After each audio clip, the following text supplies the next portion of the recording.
Muy bien, vamos a continuar en esta cápsula con los siguientes temas relacionados a estadística. Bien, déjenme compartir material.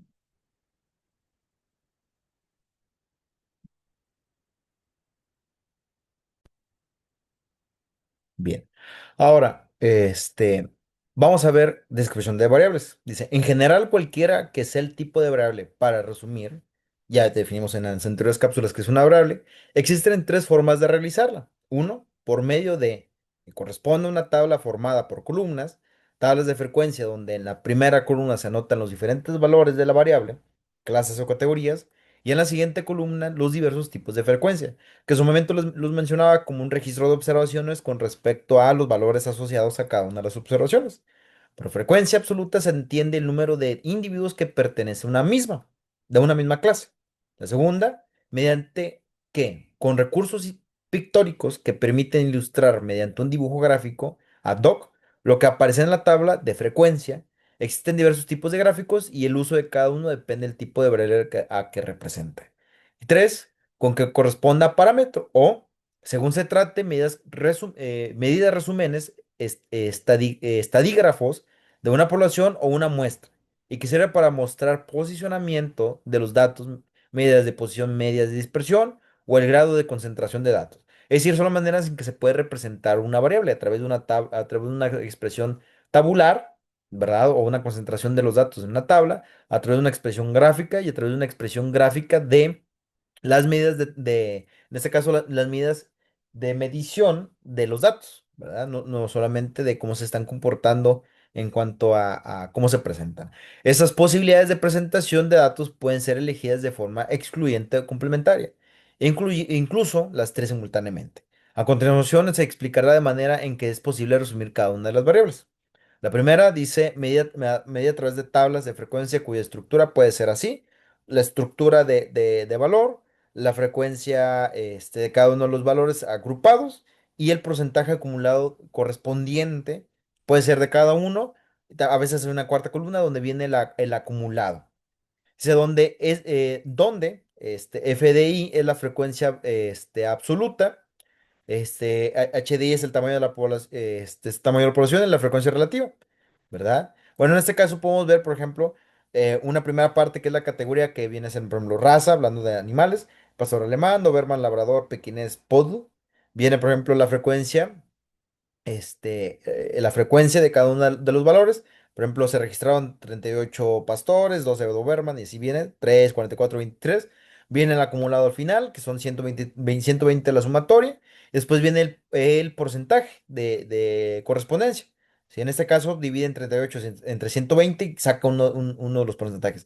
Faltaría anotar en este caso a un lado la frecuencia y el porcentaje acumulado, que en algunas tablas viene descrito, ¿verdad? Estos datos nos sirven, por ejemplo, para hacer la expresión gráfica. Digamos, esta es la expresión tabular, después viene la expresión gráfica, ¿verdad? A partir del primer registro, ¿verdad? A través de una tabla, se hace el segundo registro, que es la gráfica de frecuencia. ¿Sí? Dice, en segunda parte, a través de gráficos, de los cuales los más conocidos y útiles son los que se usan para representar tanto frecuencias absolutas como, en este caso, un gráfico de barras simple de frecuencias relativas. Se dibuja como barras rectangulares de altura proporcional a la frecuencia, todo de igual base. Las barras van separadas porque representan categorías y no valores numéricos en el eje, ¿verdad? En este caso vienen no ordenadas, podrían ordenarse mayor o menor, de menor a mayor, va a depender mucho de lo que queramos expresar con este gráfico. Otra manera de expresar viene, por ejemplo, los gráficos simulando una torta o gráfico de pastel de diferentes tamaños, que circulares sirven para expresar la frecuencia relativa o porcentaje de cada categoría. De hecho, se pueden expresar ambos al mismo tiempo, como viene en ese gráfico, donde los tamaños de los sectores circulares son proporcionales al porcentaje que representa cada categoría. Y eso nos sirve solamente para dimensionar dentro de un todo qué opciones tienen un mayor peso, por separados y juntos, del total de valores, ¿verdad? En esta primera instancia nos da la idea de cuáles son los valores más altos y bajos. En esta forma de expresar los datos nos da una idea de las proporciones en cuanto a cuáles datos son los más representativos del total. Dice, en este caso la figura representa la misma información, pero de otra manera expresada, ¿verdad? Después vienen los de barra agrupada.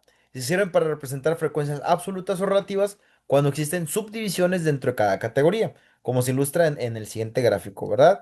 Viene, por ejemplo, Viene, por ejemplo, pastor alemán y viene tres categorías, ¿verdad? Menor a uno, uno a 2 y 3 a 4. Y en este caso, faltaría revisar a qué se refiere con menos uno, pero puede ser la edad de los animalitos o alguna otra subcategoría. Dice, por ejemplo, aquí la clasificación del perro atendido en la clínica se subdividió por grupos de edad, ¿verdad? Por ejemplo, de los 38 perros atendidos de raza pastor alemán, 14 fueron menor de un año, 10 de un año a 2 años y 14 de 3 a 4 años, ¿verdad? Y ahí viene igual, la primera gráfica, la frecuencia y su respectivo porcentaje, y a un lado la subcategoría, ¿verdad? Y aquí viene una gráfica de barras, como vimos, nada más que esta vez viene desagrupada, en este caso con las tres categorías, y viene, por ejemplo, en la primera columna de cada una de las categorías, los que son de menor a un año, de 2 a 3, de 1 a 2 años, de 3 a 4 años. Esto nos da una idea, por ejemplo, nos ilustra que, por ejemplo, los pequineses, la gran mayoría de los que fueron atendidos, que en una primera instancia era el principal atención, pues eran menos de un año. Ahí podemos concentrar, sabemos cuál es el principal foco de atenciones en la clínica. Y en cuanto a la segunda categoría, que fueron los pastores alemanes, vemos que hay digamos, correspondencia entre los perros alemanes atendidos que son de menor de un año y los que sean de 3 a 4 años. Otra forma de expresar dice los gráficos de barras compuestas o subdivididos, en los cuales cada barra corresponde al 100% de una clase y cada subdivisión es proporcional al porcentaje. Aquí nos da una idea de, en cada uno de los casos, cuál es el porcentaje de mayor, digamos, presencia, ¿no? Por ejemplo, en los Doberman, las principales de 1 a 2 años. En los labradores de menos de un año. Igual en el caso de los pequineses. Nos da una idea, igual. Por ejemplo, en los pastores alemanes nos da una idea de la proporción entre los de menor año y 3 y 4 años, que son muy similares. Sí.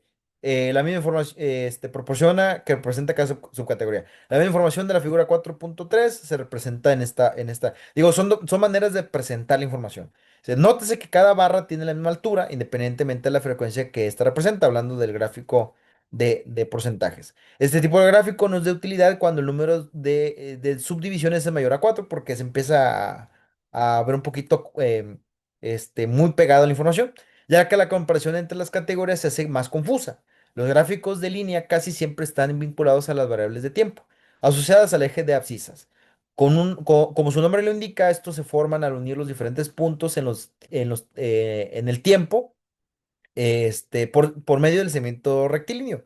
Tiene la ventaja de permitir la superposición de paralelos de dos o más líneas, lo que facilita la comparación de otros fenómenos asociados al mismo periodo.